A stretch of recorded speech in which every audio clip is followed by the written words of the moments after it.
Magandang tanghali po sa ating lahat, mga kabayan. Tinanghali tayo ngayon kasi meron tayong pinuntahan muna. Tinanghali na tayo. So ngayon, mga kabayan, nakita nyo naman, may araw at aakyat tayo muli at dadaan tayo dito sa ating tour guide. So pag nandito kayo mga kabayan, iba-iba po kasi mga kabayan yung nagto-tour guide sa amin. So pag nandito kami, no, kung sino po yung available, siya po yung magtutour sa amin. So isa sa mapuntahan natin sa tanghaling ito yung aming palaging tour guide dito sa bundok na ito. Kaya bisitahin natin siya sa bahay niya kasi magpapasama tayo ngayon.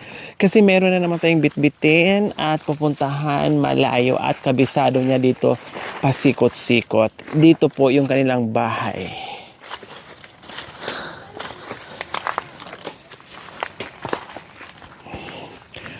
Hi! Magandang tanghali pa, Merwin. Hindi pa hapon. Ay, ang dami. Ang liliit ng manok mo. Ay, akala ko manok yan. Kumusta dyan? Ha? Mabuti. Anong lulutuin natin? Bakit, Mani po. wow! May paborito. Mani. Mani, bakit? Anong tinanghalian nyo? Tapos na po kanina po. Tapos Kanina na. pa. Anong ulam? Ako lang po, sardinas lang po. Wow, masarap na yung sardinas. Grabe mga kabayan, oh. Parang nahihiya kang gamitin kasi napakalinis. Malinis yung loob kasi walang sinasaing. Malinis din ang ang labas kasi hindi madudumihan kasi nga wala nga isasaing. Kaya na, wow, saan galing? Ruda, yung mani mo. Doon po sa biyanan niya. Doon sa biyanan mo? Kay Nanay Elsa? Grabe makapagsabi, doon sa biyanan niya. Samantalang nanay naman niya yun. Nakakatawa mga kabayan kasi minsan pag hindi mo na siya utusan, kusa siyang gumagalaw, kusa siyang kumikilos kaya hindi mo siya utusan. Minsan pa nga pag may mga bit-bit na mga mabibigat ang ginagawa ni Merwin, no? Hinahatid pa niya doon sa mauna siya sa amin. Tapos babalikan niya kami, hatid niya yung mabibigat na na dala niya. Tapos babalikan pa niya kami tapos kukunin na naman yung mga bit-bit namin, yung mga ganun. Tapos hindi niya kami basta-bastang iiwan.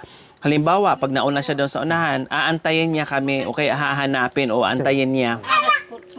Kasi nga, mabagal akong lumakad. Ganyan siya mga kabayan. Kumbaga, hindi kanya pabayaan pag siya ang tour guide. Hindi kanya pabayaan doon sa kabundukan. Asikasuhin ka talaga, hindi ka iiwan. Tapos, no, mayroon din kasi nag-comment na kawawa na naman doon yung tour guide na hindi nabigyan ng tulong. Hindi po.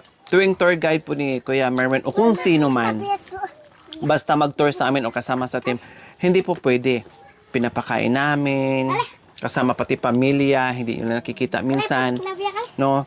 Binibigyan ko ng cash.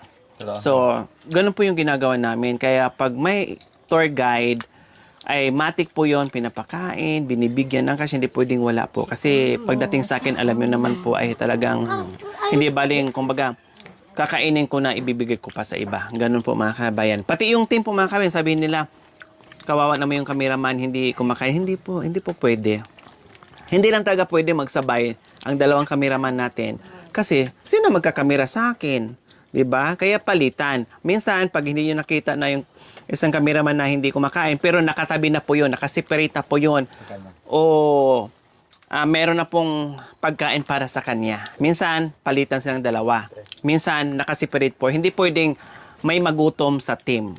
No? Lahat busog. No po, kahapon, nagsabay sila ni Makoy at saka ni Jacoy kasi siya ang humawak sa kamera. Opo, di ba? Siya yung humawak sa kamera. At binibigyan ko yan. Tama ba, Merwin? Opo. Oh, parang natakot, no? Parang tinakot lang, kaya nag-uupo lang. Ang bilis nakaupo, akala mo tinakot. Sumagot ka kasi may kamera. Nasabihin mong upo, binigyan ka ng 100,000, sabihin mo, parang ganun sa pilitan kung baga. Totoo po yung mga kabayan. Walang libre sa akin pag, tawag nito, pagkasama ko. Kahit may nagbibigay na Busog lahat, walang magugutom. Kain. Dahil sobrang pagkain. Ate Roda, tama? Oh. Pag nagluto ako, ayaw ko ng kunti. nag-uwi. Pag nagmerienda ako, ayaw ko ng kunti. Laging may sobra at inuuwi nila yung mga kabayan. Ganun po palagi. Pag may kumakain. Tapos pag kumakain kami mga kabayan, pag sino yung dumaan dyan o mayroong dumaan na nangangalakal galing sa kabundukan, hindi pwedeng lalagpasan kami, hindi pwedeng hindi namin pakainin. Hinto, kausap, kain. Ganun po mga kabayan. Tapos may And siyempre hindi maiwasan mga kabayan, mayroong hahalang sa'yo, nagbibigay ng pasalubong, kahit pinigpilit nila, ay wag madam, kasi okay. nakakahiya naman, baka sabihin nyo, ay ganito, ganyan. Pasalubong namin yan sa inyo kasi natutuwa sa ginagawa namin. Pero kahit pasalubong, okay, sisigwihan ko rin. Okay, sige, nagbigay ka sa akin ng pasalubong, meron din akong regalo sa'yo. Huwag mong tanggihan kasi hindi ko rin tinatanggihan yung regalo mo sa akin. Ganun na lang po yung aking ginagawa. Ganyan po mga kabayan. Ay, pag wala kami, anong ginagawa mo? Pag wala po kayo, nanganong po ko ng bayawak. Binibenta. Ay, tama, opo. Nanghuli siya ng bayaw kasi binibenta. Nakahuli siya nung nakaraan, kailang, maliit pa lang, pinakawalan niya kasi siyempre lalaki pa yon. Bukod sa bayawak. Bukod sa bayawak, ano pang hinuhuli? At saka sawa. Sawa, tapos ano pa? Pako. Binibenta. Ibon. Pako, ibon. Yung pako ba yung kinuha natin nung noon na ang dami doon? Opo. Grabe, ang dami doon, Merwin, no? Wala na po ngayon. Dinaanan na po tubig. Yung kinuhaan natin, Wala na ang po. dami pa naman nun. Pag sa Ibig sabihin, pagdaanan ng tubig, wala na, maanod dati yun? Masira? Masisira po, Ah, mamamatay. Pag sayang wala na naman. pong tubig, lulusot na naman po. Okay. So ngayon, kasi panay baha, wala pa. Mga huli ni Merwin, mga kabayan, kasi nga, mahilig siya magaling siya manghuli ng ibon. Oh, wow! Ganyan pala ang ibon, no? Kaya hindi napapagod sa... Ayan, may technique siya. Kabilaan, palitan yung mga paa niya. Ginanyan yung isa kanina, oh. Isang paa niya nakaganyan. Isa lang. Oh, tapos yung nangawi sa kabila naman, ganyan. Ayan, oh. Marunong pala sila. Yung isa naman, nakabuka. Ready na siya, oh. Oh. Ano mga pangalan nila, Merwin? Wala pong pangalan yun. Pangalanan ko. Anong pangalan na ibon ba? Si Morwon. Ang dami mo palang ibon, Merwin. Nandito pa po yung ano. Yung isa. Ang ganda ng kulay. Anong yan? Anong klaseng ibon yan? Sisi daw? Ha? Ha? Yung galing sa bundok. Kula sisi? Ito yung anong klaseng, to? Kukulok. Ha? Kukulok. Ito yung kukulok. Yung gumagano. Put, put, put, put, put, put, put, put. Si anong tunog ng kula sisi? Gumagano. Ayan po mga kabayan. Yung pain ni Merwin dyan sa itaas nakakuha. No? Naglagay siya ng ano dyan. Ay, mayroon? Wow! Dalawa na? Wow, ang galing! So, ayan po mga kabayan. Ganyan yung ginagawa niya. Meron siya isang ibon na merong parang pain niya. Kumbaga, buhay din. Kumbaga, tatawag ng ingay para lalapit yung tulad niya, yung kulok-kulok. Kaya ayan mga kabayan, nakakuha. Di ba? Wow, ang galing nga. Ganyan pala ang panghuli, ang technique mga kabayan sa paghuli ng ibon o kulok-kulok na tinatawag nila. Ayan, naging dalawa na. Kasi may technique silang ginawa dyan mga kabayan. No? Pangpae nga nila yung isa. Tapos pag lumapit yung isa, papasok dyan. Timbog siya. Huli siya sa bitag. Ayan. Wow, ang galing! Inaalagaan ni Merwin mga kabayan. Wow! Yung isa naging dalawa. Saan dyan yung huli? Yung nasa itaas, yung medyo ano pa? Medyo mailap pa? Yung isa ano na sanay na Yung isa yung, ayan yung isa mailap pa. So ayun, nakahuli. Kailan lang kaya ito? Binigay ko sa kanina maaga. Kanyang umaga lang nilagay. Opo. Tapos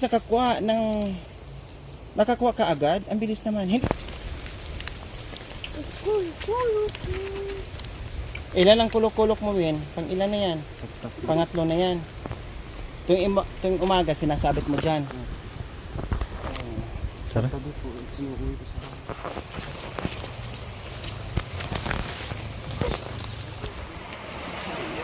Tapos, pag naganyan yung nakakagyan.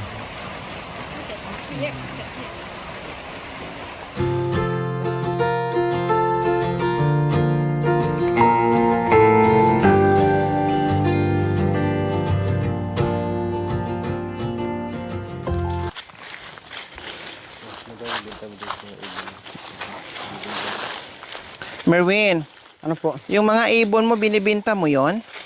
Pinag-display ko lang po. Ah, display lang. Anong pagkain nila? Saging po. Minsan po yung yung pagkain ng ano po. Yung manok. Yung pagkain ng sisi. Saging na hinog? Opo. Ang pinapakain mo? Opo. At saka yung yung galing po sa bayan ng pagkain. Ah, yung parang feeds, ganon. Opo. Hindi siya kumakain ng bigas? Hindi po. Hindi. Saging at saka yung Ilang taon na yan? Matagal na sa iyo? ano na po yun, isang taon na po yun. Eh, ang tagal na pala, no? Paano mo hinuli yun? Na ano po sa kahoy inaakyat. May trap po siya. May paghuli po doon yung parang babarugam. Nadidikit siya? Oh, nadidikit yung paa niya po. Ah, pangpulot. Ay, para siyang ano, o pulot nga na pag inapakan yun ng ano, Hindi po ng siya ibon, makaalis. didikit siya doon. Oh, makuha po yung Dagta yun eh, dagta ng kahoy, langka bang ginamit mo? O kamansi? Kamansi po. Ayun, dagta ng dagta kamansi po mga kabayan. Paano din manghuli ng bayawak, Merwin? Sa ano po sa aso. Ha? Sa aso po pinapag kumano na. Pinapahuli. Oh, pag inano na pang nakita ko yung ano yan dinaanan niya. Sasabihin ko sa tuta. Ito nakakuha mo yun muna. At akala ko aso, bakit tuta sabi mo? Aso. Sumabuli na yun. Ibig sabihin, pag may bakas ng paa ng bayawak, pinapaamoy mo sa kanya, pinapasundan. O tapos, anong sabi ng aso? Anong sagot niya? Susundan niya ang aso. Umakyat na yung bayawak sa kahoy. O tapos, Sabi ko sa kanya, aakyat din ang aso. bantayan mo ka ako ang aakyat. Pag doon, nagagunan ko ng silo, bigay ko sa kahoy, nakaganon. Ano ko sa liig niya. Pag hindi mahuli yung liig niya, lumundag aso na yung bahala sa kanya. Kaya siyang hulihin sa aso. Oh, dalawa po yung aso. Buti hindi rin niya patayin talaga, Merwin, no? Hindi po. Puhulihin lang niya. Oh, pag nahuli niya po, agad ko pong inaalis. Sa ahas naman, paano mo hinuhuli yung ahas? Pag sa aas naman po, pag naamoy niya po, pag kobra na po, hindi niya pag kobra na po makita niya, iba na po ang dadaanan niya. Takot siya? Opo, iba na po yung dadaanan. Yung pag sawa po, pag naamoy niya yung sawa, parang nang gumawong ng tao. Malaking boses. Malulong. Sawa na kako ito. Puntayan ko. Bakit kung kubra? Iba yung amoy ng kobra po. Hindi nakakain yung kubra? Hindi po nakakatakot po. Natakot yung aso sa... 3 na po yung aso ko namatay Sa kubra? sa kobra. Oo. Ikaw takot ka din sa kubra? Oh, natatakot din po ako. Yung pinag-ano ng tatay ko yung lumilipad sa taas. Yung pinapakain sa aso para makahuli ng bayaw kataka yung sawa. Oo. Yung Hindi rin lumilipad. pala. Akala ko lahat ng klaseng ahas ay kayang-kaya mong hulihin. Nakakatakot na po yung kobra. Iba kasi po yung amoy ng kobra eh. Tapos ayaw mo rin kumain ng kubra. Kinakain po, kaso delikado po. Ay, ganon. Kabisado mo yung kubra at saka yung sawa. Pag naganong lang po yung kobra, kahit na konti sa niya, sa katawan niya, wala. Babalikan kanya kahit na saan ka natakbo. Pag sawa, Pag sawa po, kahit na patayin mo lang sa ulo konti, 2 palo, akala mo na mamatay, bigay mo na sa sako. Kaso pag nasa bahay ka na, wag mo nang ganun, tignan ganunin. hindi dapat silipin mo sa mata, ganun. Papala na. Oh. Nahihilo lang sa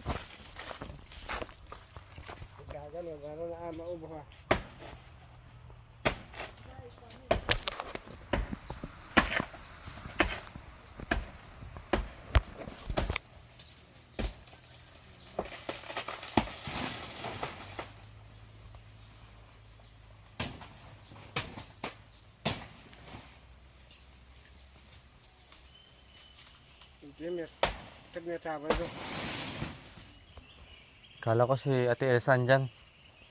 Mga anak mo pala.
May nagtitinda ng ano, ng saging. Inigaw na saging. Magkano? Magkano po kuya? 10 isa. 10 isa. O 20 yung dalawa. 20. Sinong bumibili po dito sa inyo? Maraming namumuso dyan, binibili sa akin. Oh, dito kayo nag-aabang. Dito kayo bibenta. O bili kayo na. Ate, Wow. Wow, ang sarap naman yan. fresh pa yun. Mainit Ha? pa yan. Mainit. Fresh. Mainit pa. Hindi pala pinapipay kasi mainit. Oo. Mainit eh. Pero mukha kayong gutom pre.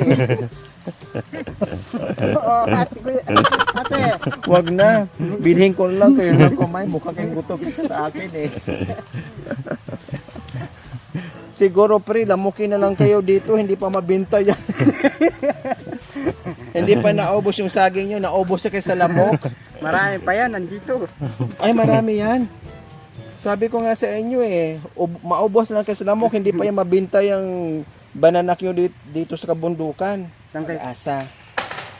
Oh, hala. Ano yun? Wala tayong dadaanan. Hala. Buti hindi tayo pumunta doon. Buti na nagtinda ko. Nagtinda ko rito. Kung hindi ako saan nagtinda rito, wala. Hala, nagulat na naman ako makabayan. Akala ko may tao doon sa itaas. Biglang bumagsak yung isang malaking sanga ng... Ano yun? Nabigatan ng Nabigatan ng O ulan. kasi umulan. tubig. Buti na lang Buti, sumigwi ka, no? nandito ako. Hinarang mo ako dahil kung hindi, tamang-tama, oh. Maabutan ako ng malaking sanga. Kawawa. Matatamaan talaga tayo. Ayan, oh. Talagang kawawa tayo siya na dyan. Laki ni Baba. Buti nandito tayo. Buti may anito dito nagtitinda. Initin bukas para bukas na naman. Bukas mamayang gabi na lang mauusap. Mamayang gabi na naman. Ang galing mo talaga. Oh. Wow. Buti na may naisipan niya magtinda dito dahil kung nagkataon matamaan ako sa malaking sanga. Ayan tuloy, wala na kaming daanan. Oh, Kala ko may nagputol. akala ko nga may nagputol, yung pala galing sa itaas. Ayan mga kabay, muntika na kami. Taragul.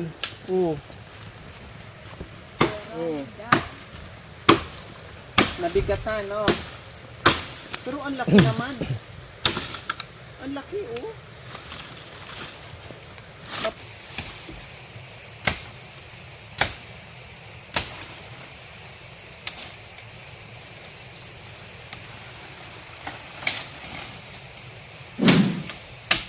Meron kaming dalang pagkain para sa kanila mga kabayan.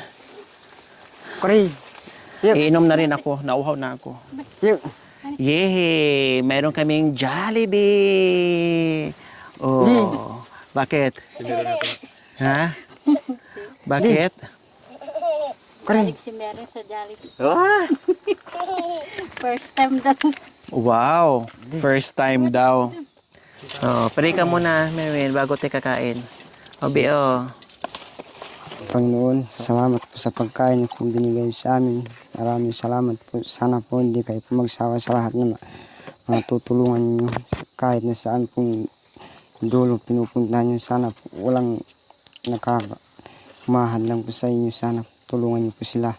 Lahat na nangangailangan. Sana po, kung nasaan po sila, dako, sana po nandoon po rin kayo. Amen. Amen.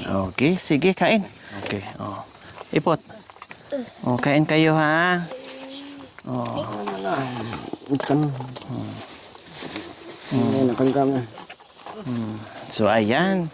So, ganyan po mga kabayan.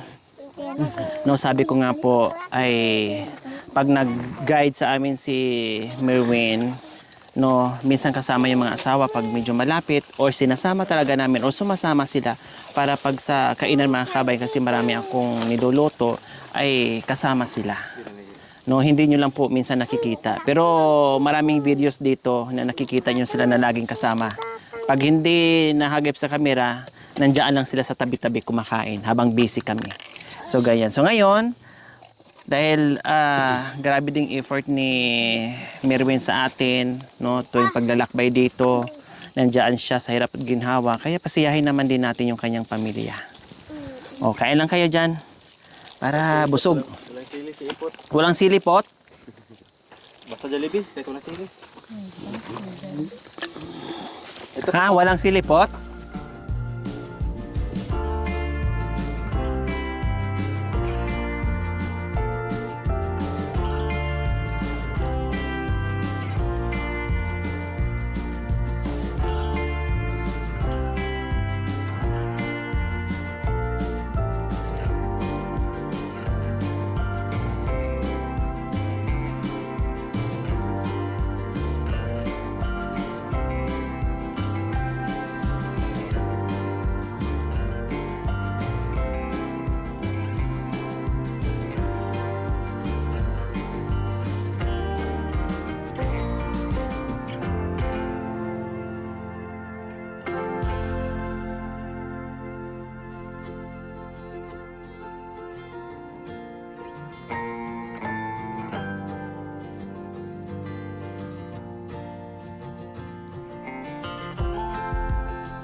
So ayan, may nakita ka agad.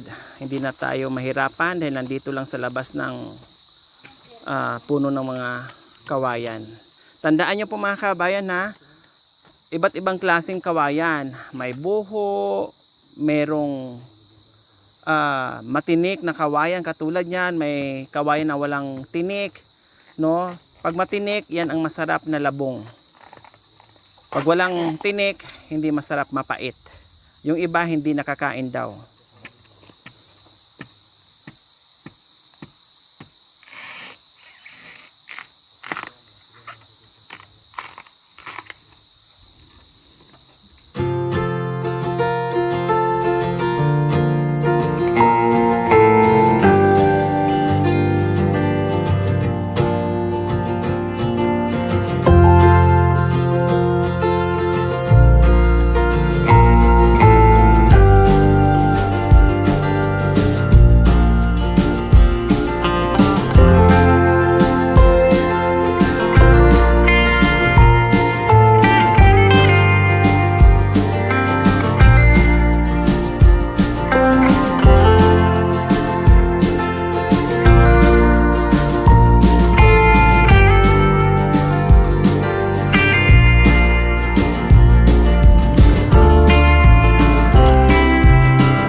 So ayan mga kabayan, tayo ay nakaakyat na sa kabundukan, nakababa na at hanggat naabutan tayo ng malakas na ulan mga kabayan, pero go pa rin tayo. No? Siyempre, sabi ko nga ay sinamahan tayo dito ni Merwin, yung ating tour guide. Pag nandito ako sa lugar niya, pag napunta naman ako sa kabilang lugar, iba din ang nag-tour guide sa atin. Kumbaga, iba-iba, depende po sa lugar. So, isa si Merwin po mga kabayan na ang trabaho ay sa kabundukan lang, nakaasa lang sa kabundukan, kung anong mga pananim dyan, gumagawa ng diskarte. Kaya nga po nanguhuli. Pag walang harvest, kaya nga po nanguhuli ng pati sawa, hala, pinapatos na yung bayawa, kung ano-ano na lang, ibon, binibenta, kumbaga, kung ano na mga kabayan na gumagawa din ng diskarte para may babili ng pagkain para dito sa pamilya niya. Deserve din po niya mga kabayan na makatanggap ng biyaya natin. Bukod doon sa binibigay ko tuwing sama sa amin, syempre ngayon ay ayudahan din natin para sa pamilya niya, lalong-lalo na ay pahirapan na naman po ngayon sa pagkain sa kabundukan dahil tag-ulan na. Pinatikim din natin, first time sa buhay nila na makatikim ng Jollibee. Hindi na ako nagluto mga kabayan kasi wala na akong time, wala na akong oras. Kaya sabi ko, teka, patikimin din natin sila ng Jollibee. Mukhang hindi pa nila naranasan yun. Totoo nga po mga kabayan at galing na sa bibig ng kanyang misis. Okay? So, ayan. Meron na tayong bigas. Ayan. Oh, bigas, Merwin, at assorted groceries nandiyan na. Pati merienda ng mga bata, kape, gatas, lahat-lahat na nandiyan mga dilata. At hindi lang yan, syempre, meron din tayong cash pambili ng ulam. Oh, Maraming salamat po at sa binigay mo ibili. Okay, so syempre, hindi tayo magsasawang magpapasalamat sa ating pioneer sponsor na mula noon hanggang ngayon na walang sawang pagmamahal sa ating munting adikain na all-out support po. Maraming salamat po sa walang sawang pagmamahal, Ma'am Maris Salvador from Sydney. Maraming salamat po sa ganito ang puso. Naway pagpalain po tayo ng Panginoong Diyos sa araw-araw. Naway ibigyan pa po tayo ng kalakasan ng katawan sa araw-araw. Naway ibigyan pa tayo ng mahabang buhay pang sa ganon. Marami pa tayong matulungan. Mas spread out natin yung pagmamahal natin sa kabundukan na maraming pa nag-aantay na mga katutubong aitas na deserve natin mabigyan ng pagmamahal. Kaya maraming salamat po. Salamat po. Dito. Ma'am Maris po sa binigay niya sa amin, sa amin, kami mag-anak at saka asawa. Sana po hindi kayo pumano sa sa kapwa namin tao. Kahit saan po dako nakarating po sila. Sana po walang kung pupunta po sila dito, kung paano po sila makarating dito, ganun din po sana, makauwi sila po. Maraming salamat po. Ma'am Maris po. Ma'am Maris, maraming salamat po sa binigay niyo po. Malaking tulong na po sa amin po. Salamat po. So muli, walang sawang pasasalamat ng buong puso mula sa Team Lori. Salamat po sa ating mga sponsors, subscribers, followers, YouTube members, viewers, commentators, sa lahat po na nakikisa sa aking munting adikain. Salamat. So mga kabayan, huwag niyo pong kalimutan, pakishare, subscribe sa aking YouTube channel, Lori Aquino Talita. Maraming salamat po, God bless us all. Bye! Thank you for watching. Don't forget to like, share, and subscribe.